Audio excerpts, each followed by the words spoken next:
Good morning, Hank. It's Tuesday. So over at youtube.com/100days, I'm in the midst of a health and fitness journey with my best friend Chris. Hold up, did I just say I'm on a journey? Hank, I'm becoming a self-help book. Speaking of which, I have long been an avowed enemy of the motivational quote, you know, like tough times don't last, but tough people do, or nothing worth having comes easy, or what's the point of being alive if you don't at least try to do something remarkable, which is actually a quote from my book, An Abundance of Catherine, so my bad. My first problem with motivational quotes is that, they aren't true. Tough people don't last. Like all people, they die. And many things that are worth having come easily, like bananas, for instance, are available at almost any supermarket for 50 cents. Also, hopefully the characters in An Abundance of Catherine spend that novel learning that an unremarkable life can be fulfilling and meaningful. Then there's that old Walt Disney line, if you can dream it, you can do it, which has appeared on more posters than Justin Bieber's face, despite being manifestly untrue. Have you ever even had a dream? I once had a dream I was a Tuatara. And if the mountain we must conquer exists within ourselves, then why did you climb all those actual physical mountains, Sir Edmund Hillary? You should have been at home meditating, conquering the mountain within yourself. Also, just for the record, neither Walt Disney nor Sir Edmund Hillary ever said those quotes that are so often attributed to them. The motivational quote plague is perhaps most notable at workout facilities like the gym where Chris and I usually work out has this Steve Prefontaine quote about how giving less than your best is sacrificing your gift. And a boxing gym we visited had a handwritten sign reading, "You don't have to get ready if you stay ready." I find these little aphorisms not just annoying, but kind of insulting.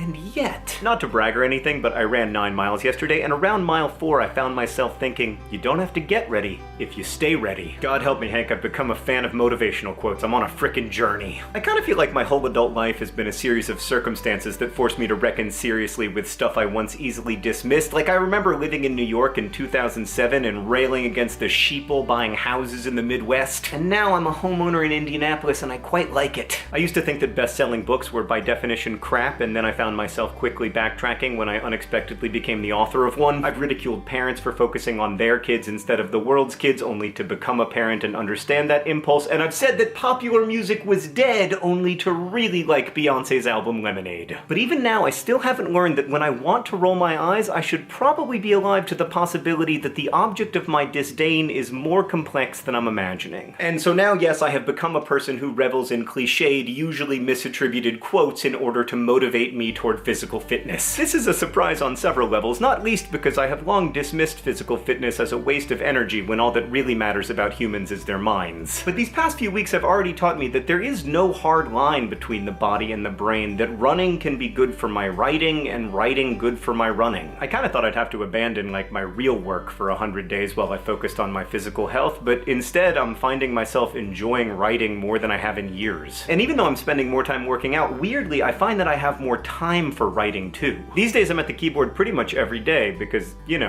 don't have to get ready if you stay ready.